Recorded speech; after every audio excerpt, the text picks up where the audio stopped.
तो electric field find करने का मीनिंग ये है कि उसका मैग्नीट्यूड भी निकालना है और डायरेक्शन भी निकालना है। तो पहले देखिएगा कि इस डायग्राम को देखते हैं, तो ये एक्स एक्सिस हो गया और आप इसको कह दीजिए ये वाई एक्सिस हो गया और दोनों की यूनिट सेंटीमीटर में दे रखी है। और अब हमको पता करना है कि इलेक्ट्रिक फील्ड कितनी और किस डायरेक्शन में होगी। तो सबसे पहले ये पता करते हैं कि ये इक्विपोटेंशियल लाइन से किसकी, यानी ये एक इक्विपोटेंशियल लाइन है, ये दूसरी लाइन है, ये तीसरी लाइन है एंड सो ऑन। और हमें प्रॉपर्टी पता है कि इक्विपोटेंशियल लाइंस जो होती है उनके परपेंडिकुलर इलेक्ट्रिक फील्ड होती है, यानी electric field lines equipotential surface के परपेंडिकुलर होती है। ये ऑलरेडी आपको पता होना चाहिए और अगर न भी पता होना तो मैंने बोल दिया, ऑलरेडी आपको आ गया समझ में, है ना। तो इसी प्रॉपर्टी को यूज करते हैं। तो डेफिनेटली मैं कह सकता हूं कि जो इलेक्ट्रिक फील्ड लाइंस होगी ये इक्विपोटेंशियल लाइंस है, तो इलेक्ट्रिक फील्ड जो होगी वो इसके परपेंडिकुलर होगी। तो सबसे पहले मैं इस पे एक परपेंडिकुलर लाइन, ये इसको मैं कह सकता हूं कि ये इलेक्ट्रिक फील्ड है। लेकिन इलेक्ट्रिक फील्ड ऐसे भी हो सकती है या ऐसे भी हो सकती है। तो इस डायरेक्शन को मैं कैसे डिसाइड करूंगा,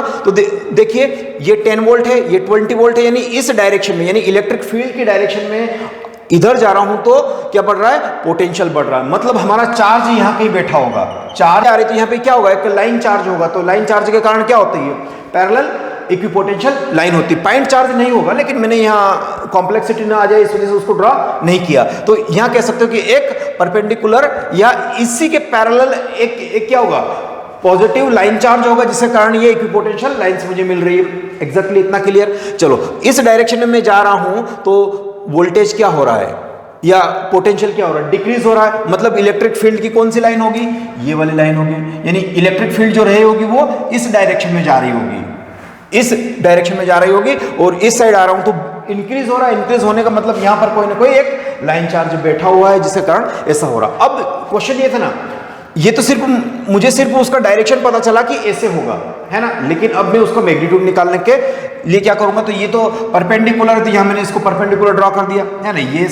ये सारी लाइंस कैसी है, एक दूसरे पे परपेंडिकुलर है। क्यों, क्योंकि ये इक्विपोटेंशियल लाइन है और इक्विपोटेंशियल सरफेस पे इलेक्ट्रिक फील्ड लाइन या इलेक्ट्रिक फील्ड कैसी होती है, परपेंडिकुलर होती है। तो चलिए अब मैं यहां से इसको निकालने के लिए क्या करने वाला हूं, जो इलेक्ट्रिक फील्ड का होता है क्या होता है, dV/dx। ये मॉड ले रहा हूं, डायरेक्शन ऑलरेडी मैंने पता कर ली तो उसके बारे में कोई इंटरेस्ट नहीं मेरा।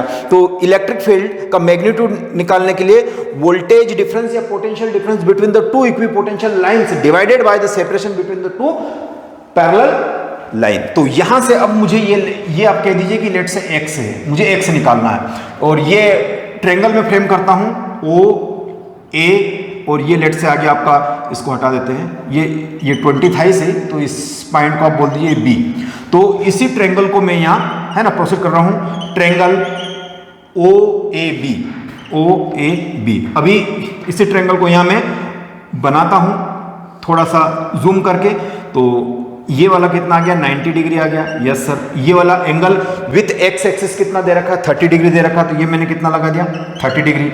और अगर ट्रायंगल बन रहा है तो इसकी मजबूरी है कि इसको 60 यानी 60 डिग्री होना पड़ेगा, यस सर। अब ये एक्स एक्सिस है, वास्तव में क्या है, ये एक्स एक्सिस है, और ये 20 सेंटीमीटर माइनस 10 सेंटीमीटर, तो कितना हो जाएगा, 10 सेंटीमीटर।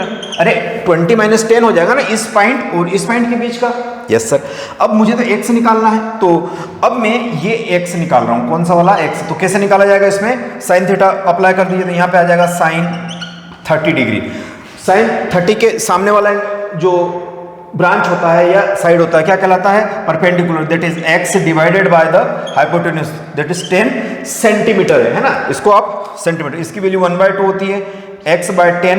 अभी मैं सेंटीमीटर में ही इसको ट्रीट कर रहा हूं, तो x की वैल्यू आ जाएगी 5 कट गया, तो ये कितना आ गया, 5 सेंटीमीटर। अरे वाह, यानी जो परपेंडिकुलर है, यानी जो separation between the two equipotential surface है, वो कितना आ गया, 5 सेंटीमीटर आ गया। यानी कहने का अर्थ कि यहाँ का जो सेपरेशन है 5 सेंटीमीटर, ये भी 5 है। यानी जितनी भी इलेक्ट्रिक फील्ड लाइंस होगी वो सारी क्या होगी, इस पे परपेंडिकुलर। तो इसको मैं कह सकता हूं कि ये इलेक्ट्रिक फील्ड है, ठीक है।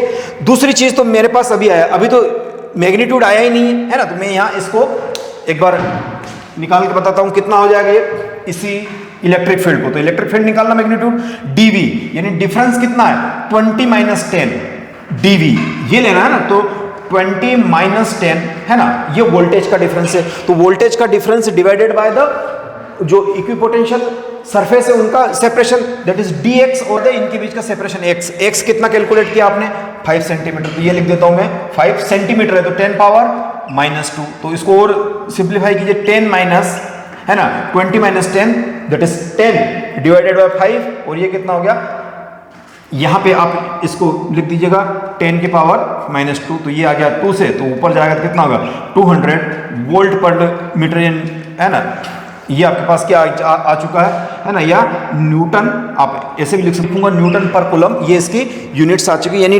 200 इसकी कितना आ रहा है, आपके पास जो इलेक्ट्रिक फील्ड आ रही है वो कितनी आ रही है 200 न्यूटन पर कूलम, तो ये जो आ गया E की वैल्यू कितनी आ गई 200 न्यूटन पर कूलम। अभी तो डायरेक्शन डिसाइड हुआ है सर, अभी मुझे निकालना है कि एक्स एक्सिस से एंगल, ये वाला एंगल कितना होगा, देखो अल्टीमेटली इस एंगल को मुझे, तो ये 60 ऑलरेडी है, टोटल कितना होता है 180, तो इसको कितना होना पड़ेगा जिंदा रहने के लिए 120 होना पड़ेगा, तो इलेक्ट्रिक फील्ड की वैल्यू आ गई है 200 न्यूटन पर कूलम, और एंगल की अगर बात करूं तो ये एंगल आ जाएगा कितना, देखिए ये एंगल आपके पास आ रहा है, कितना आ रहा है 120, है ना, 120 और एक्स एक्सिस के साथ आ रहा है, 120 क्या आ रहा है एक्स एक्सिस के साथ आ रहा है।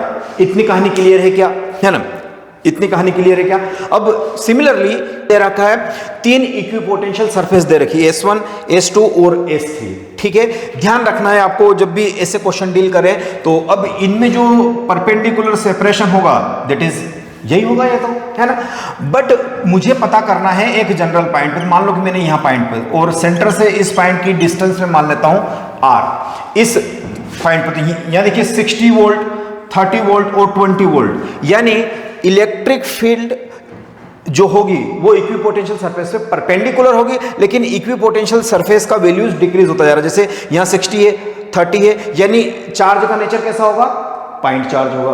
पॉइंट चार्ज में क्या होते हैं, कंसेंट्रिक स्फीयर होते हैं, है ना, तो यहां पर ये मैं सर्कल फ्रेम कर रहा, तो अल्टीमेटली इलेक्ट्रिक फील्ड का डायरेक्शन कैसा होगा, ये चार्ज, तो इलेक्ट्रिक फील्ड तो होगी तो ऐसे ही, तो हम डायरेक्शन में क्या लिखेंगे, आउटवर्ड फ्रॉम, है ना, आउटवर्ड होगी, कैसी होगी, आउटवर्ड होगी, कौन, मैं या आप, नहीं, इलेक्ट्रिक फील्ड कैसी होगी, आउटवर्ड। तो अभी तो डायरेक्शन की बात चली, अब इलेक्ट्रिक फील्ड होगी कितनी, तो वो हो जाएगी आपके पास डेफिनेटली क्या होती, KQ/R², अगर जनरल पॉइंट ये मान लो कि पॉइंट P है, इस पर मुझे इलेक्ट्रिक फील्ड निकालनी है, जनरल पॉइंट पे निकालूंगा, लेकिन मेरे पास K और Q तो नहीं पता है ना, K और Q पता चल जाए तो मैं R के टर्म्स में निकाल सकता हूं, यस सर।